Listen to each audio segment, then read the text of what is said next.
You will definitely want to tune in for this. If you've ever wondered how Canadian government pension plans work, this video is for you. We will go through CPP, OAS, and GIS in depth so you can use this information to help make better financial decisions. Let's jump in.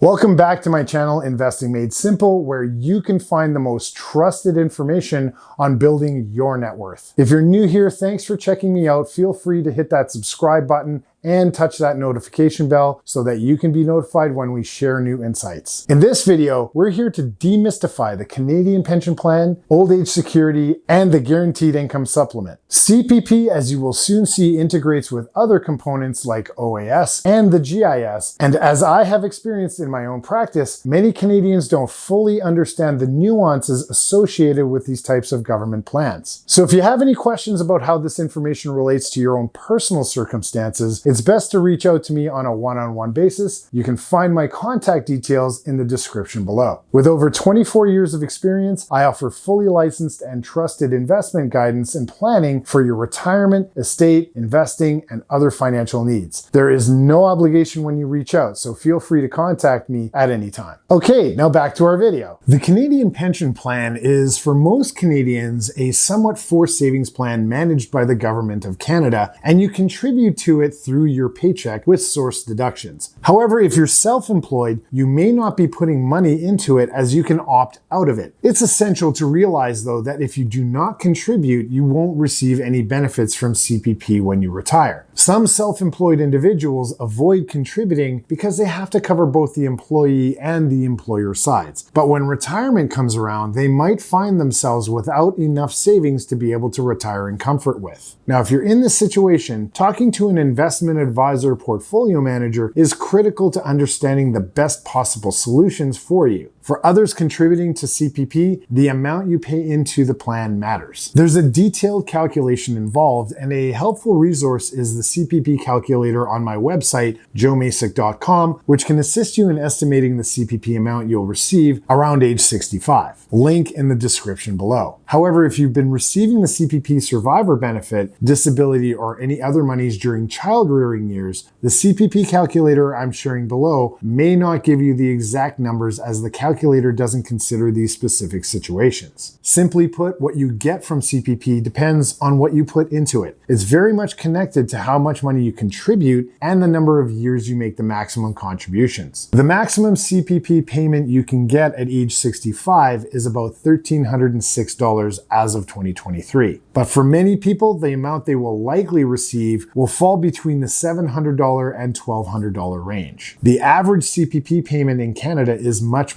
lower, around $811. This is because most folks don't contribute the maximum amount. So in the financial projections we do for clients, we typically reduce the CPP and OAS numbers to give a more accurate assessment, generally between the 50 and 80% of maximum amounts. You should know that you have the flexibility to start taking your CPP anywhere between 60 and 70. Should you happen to check your CPP number at 65 on the My Service Canada online center, it assumes you'll keep working and contributing as you are right now until that age. If you're 55 and you look at that number but stop working today, your CPP estimate will change. This is where the CPP calculator on my website, Macek.com, becomes handy for a more tailored projection based on your specific circumstances. Now, if you keep working until 65, you'll have a pretty good estimate of your monthly CPP amount. It's critical to note, though, that CPP is taxable income, meaning that you'll be paying taxes on it. To avoid a hefty tax bill come tax time, you can instruct the CRA to withhold a certain amount for taxes at source. When the time comes, working with your investment advisor portfolio manager can help determine the right amount of withholding tax to take off your CPP. Taking CPP early comes with a reduction of 0.6% for each month before 65. Conversely, delaying CPP past age 65 can be beneficial, increasing the amount by about 8.4% payable each year for the rest of your your life. More importantly, if you defer it past the age of 65, the years from 65 to 70 don't count as contributory or non-contributory. So if you retire at 65 or any time before that and delay CPP until 70, those years between 65 and 70 will not impact your CPP amount at all. If you continue working past 65 and keep contributing to CPP, there's a post-retirement benefit amount. However, I won't get into that too much for this video. I want to focus on the key elements discussed here, but just know that there is a benefit to working past 65 and continuing to contribute to CPP. And there are other additional benefits worth noting. The Government of Canada website provides some pretty extensive information on these, and I'll briefly mention them here, but you can find more detailed information through the link in my description below. Notably, there's the post-retirement benefit, disability benefit, and the post-retirement disability benefit, each serving distinct purposes. Survivor pensions are also available, as well as benefits for children of disabled or deceased CPP recipients. The nuances of these benefits contribute to the comprehensive support system within the CPP framework. For detailed insights, consult the Government of Canada website, as I think it's a valuable resource. In short, your Canadian pension plan is likely to be your largest government benefit in terms of income. It is for most Canadians. If you've been in Canada for a while and have consistently contributed, it's probably going to be the largest of all of the plans that you can receive. Moving on, the next notable benefit is the Old Age Security Benefit, or OAS. If you haven't contributed much to CPP, then OAS may play a more significant role for you. The distinction between OAS and CPP lies in how they're calculated. Old age security is based on how long you've lived in Canada, not the amount you've contributed. So if you've been in the country for an extended period, OAS could become a substantial part of your retirement income. To make it simpler, CPP is calculated based on the amount you contributed, while OAS depends on the number of years you spent in Canada. To receive the maximum OAS amount, you have to have lived in Canada for the maximum amount of time they are looking for, which, as of right now, is 40 years. If you've been in Canada for, say, 20 years between the ages of 18 and 65, you'd only receive 50% of the full OAS benefit. However, if you've been here for 40 years or more during that period, you will likely qualify for the full OAS amount. As of 2023, the full OAS amount at age 65 is $691.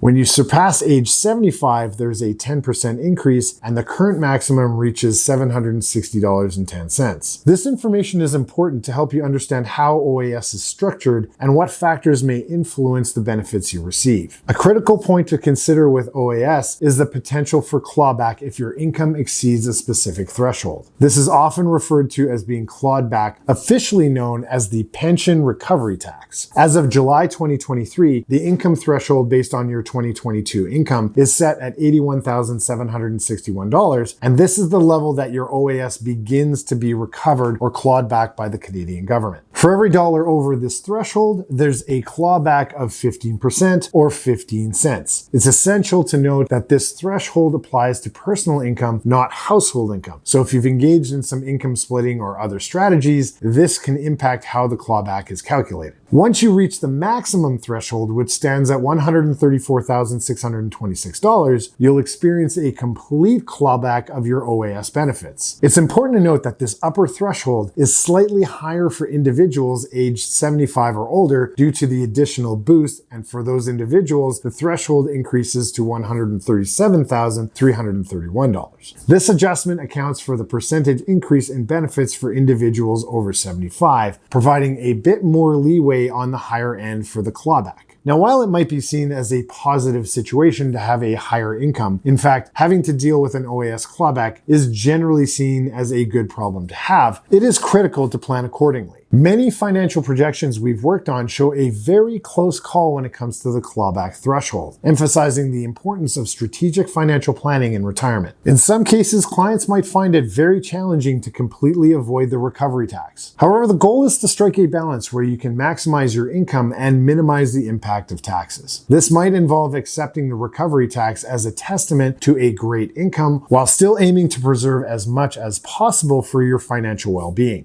It's also very important to note That OAS calculations are based on income from the previous year's income, depending on various factors. This time delay aspect adds another layer of consideration, emphasizing the need for a forward-thinking and adaptable financial projection. If you've had substantial income in the previous year and are recently retired, for that time delay reason, it might be prudent to consider deferring your OAS application past the age of 65. This delay can also offer benefits, including a monthly increase in your OAS amount. Yes, you can delay your OAS payments until the age of 70 and increase your amounts. Now let's talk a little bit about the last government pension plan, the Guaranteed Income Supplement, or GIS for short. For individuals or couples in a lower income tax bracket, there's potentially an additional income source known as the Guaranteed Income Supplement. While not everyone qualifies for GIS, in fact, most won't, it's worth exploring as it's based on your household income. Discovering additional financial support through the GIS can be a valuable component of your overall retirement income. And while the GIS amount may not be substantial, even an extra $100 per month can contribute significantly to your financial well-being. Applying for GIS is integrated into the OAS application process as it is income-based and automatically triggered. Furthermore, if you do qualify for GIS and have a spouse or common law partner aged between 60 and 64 who is not yet collecting OAS, there may be additional allowances available. Although the specifics aren't delved into for this video, it emphasizes the intricate nature of government benefits. Another positive aspect is that these government benefit payments are adjusted for inflation, providing a small hedge against the impact of rising living costs. In times of high inflation, having your CPP, OAS, and GIS payments increased accordingly helps ensure that your income keeps pace with the changing economic landscape. For those currently receiving CPP, OAS, and GIS, there's likely been a noticeable increase in your payments. This underscores the importance of strategic decisions such as deferring your CPP benefit until age 70. By doing so, not only do you help secure a larger retirement payment, but this larger amount is also subject to inflation adjustments. This strategic move can provide an increased benefit on top of an increased benefit. Another very important piece of information, especially for those who are currently collecting CPP disability, is that when CPP disability stops at age 65, there's no automatic requirement to start receiving regular CPP payments. Instead, you have the flexibility to defer those CPP payments until a later age, potentially maximizing the amount you'll receive. If you are approaching retirement, this video serves as just another reminder to look into the details and understand the nuances of these government benefit programs. These government benefits are part of a larger puzzle in retirement planning, making informed decisions about when to start receiving benefits and how to optimize them based on your unique circumstances can significantly impact your financial well-being in retirement. Did you know that there are many studies out there confirming that clients that work with an investment advisor or portfolio manager often have up to 3 times the net worth and are generally happier and less anxious about retiring than going it alone? Do you want to know how to choose a good financial advisor? Well, click here to learn the amazing differences between advisors. We'll see you soon.